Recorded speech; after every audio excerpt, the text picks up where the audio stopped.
بسم اللہ الرحمن الرحیم۔ السلام علیکم ورحمۃ اللہ وبرکاتہ۔ میں ہوں عباس خٹک اور آپ لوگ دیکھ رہے ہیں میرا یوٹیوب چینل عباس خٹک آفیشل۔ میرے بھائی اور دوستو، آج کے اس ویڈیو میں آپ لوگوں کو پہلے کلمے کا ایک خاص مجرب وظیفہ بتا رہا ہوں۔ پہلا کلمہ یہ لا الہ الا اللہ محمد الرسول اللہ۔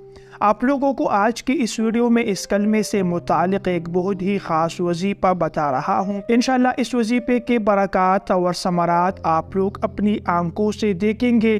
آپ لوگوں کی دنیا اور آخرت اس وظیفے کی برکت سے بن جائے گی، سنور جائے گی۔ میرے بھائی اور دوستو، دین اسلام میں داخل ہونے کے لیے سب سے پہلا شرط یہ ہے کہ انسان لا الہ الا اللہ محمد الرسول اللہ کی گواہی دے گا۔ ایک حدیث مبارک میں رسول کریم صلی اللہ علیہ وسلم نے ارشاد فرمایا، بنی الاسلام علی خمس، اسلام کی بنیاد 5 چیزوں پر ہے۔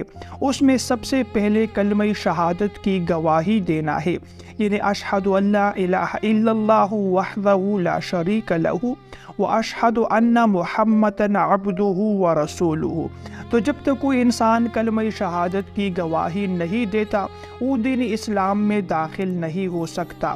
اور جب انسان دین اسلام میں داخل ہو جائے، کلمہ شہادت کی گواہی دے، زبان سے یہ الفاظ کہے اور دل سے اس کا اقرار کرے، تو نبی کریم صلی اللہ علیہ وسلم کے مبارک حدیث کا مفہوم ہے کہ یہ انسان ایک نہ ایک دن ضرور جنت میں جائے گا۔ اگر یہ انسان دنیا میں زندگی گناہوں میں مبتلا ہو کر گزارے گا تو آخرت میں اس کے گناہوں کا سزا بھگتنے کے بعد اللہ تبارک و تعالیٰ اسے جنت میں داخل فرمائیں گے، یا اپنے فضل و احسان سے اس کے تمام گناہوں کو معاف فرما کر اسے جنت میں داخل فرمائیں گے۔ اور ایک دوسرے حدیث میں آپ صلی اللہ علیہ وسلم نے ارشاد فرمایا، جس کا مفہوم یہ ہے کہ جس کے دل میں ذرے برابر بھی ایمان موجود ہو، اللہ تبارک و تعالیٰ اسے بھی جنت میں داخل فرما دیں گے۔ تو ایمان کی دولت دنیا کی سب سے بہترین دولت ہے، اس کے برابر کوئی چیز دنیا میں موجود نہیں ہے۔ ہمیشہ اللہ تبارک و تعالیٰ سے ایمان پر ثابت قدم اور استقامت کی دعا مانگے، 2 رکعت نفل نماز حاجت ادا کرتے رہیے کہ اللہ مجھے ایمان پر ثابت قدم فرما، اور جب تک میری موت آئے، آخرت کی طرف انتقال ہونے کا وقت ہو، تو میں ایمان کی حالت میں ہوں۔ تو ایمان دنیا کی سب سے بڑی، دنیا کی سب سے عظیم دولت ہے۔ میرے بھائیو اور دوستو، لا الہ الا اللہ کے متعلق رسول کریم صلی اللہ علیہ وسلم نے فرمایا، افضل الذکر لا الہ الا اللہ، سب سے بہترین ذکر وہ لا الہ الا اللہ کا ورد کرنا ہے۔ کثرت سے روزانہ چلتے پھرتے اس کلمہ طیبہ کو پڑھتے رہیے، لا الہ الا اللہ، لا الہ الا اللہ، لا الہ الا اللہ محمد الرسول اللہ۔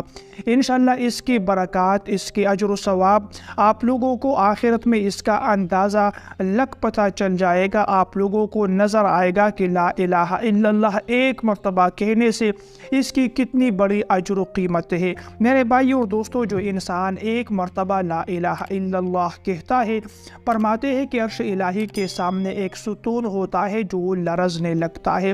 اللہ تبارک و تعالیٰ باوجود جاننے کے کہ اللہ تبارک و تعالیٰ عالم الغیب ہے، اس ستون سے پوچھنے لگتا ہے کہ تمہیں کیا ہوا ہے، تو وہ عرض کرنے لگتا ہے کہ اللہ، آپ کے ایک بندے نے لا الہ الا اللہ کا یہ کلمہ پڑھا ہے، لیکن ابھی تک اس کی بخشش اور مغفرت نہیں ہوئی۔ تو اللہ تبارک و تعالیٰ ارشاد فرماتے ہیں کہ تو گواہ رہنا اے ستون کہ میں نے اپنے اس بندے کی مغفرت اور بخشش فرما دی ہے۔ تو میرے بھائیو اور دوستو، یہ بہت بڑا کلمہ ہے۔ اللہ تبارک و تعالیٰ کا خاص فضل و احسان ہے کہ ہمیں اس کلمے کی کہنے کی توفیق عطا فرمائی ہے۔ اللہ تبارک و تعالی ہمیں اس پر عمل کرنے کی، اس کے مطابق اپنی زندگی گزارنے کی بھی توفیق عطا فرمائے۔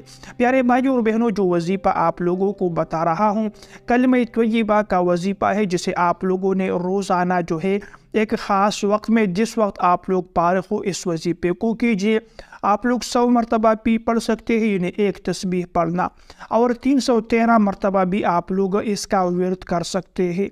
جب بھی آپ لوگوں کو فارغ وقت ملے، صبح، دوپہر، شام کو یا سونے سے پہلے 313 مرتبہ اس کلمے کو پڑھتے رہیے۔ انشاءاللہ اس کا جو اجر و ثواب ہے وہ تو الگ جگہ پر، لیکن اس کے دنیاوی فوائد بھی اللہ تبارک و تعالی آپ لوگوں کو عطا کرے گا۔ آپ لوگوں کی دنیا اور آخرت اس کی برکت سے بن جائے گی۔ تو یہ تھی میری آج کی ویڈیو آپ لوگوں کو پسند آئی تو ویڈیو کو لائک کیجیے، شیئر کیجیے۔ مزید ایسی ویڈیوز دیکھنے کے لیے میرے چینل کو بھی سبسکرائب کیجیے۔ اگلی ویڈیو تک کے لیے آپ لوگوں سے اجازت چاہتا ہوں۔ اللہ نگہبان۔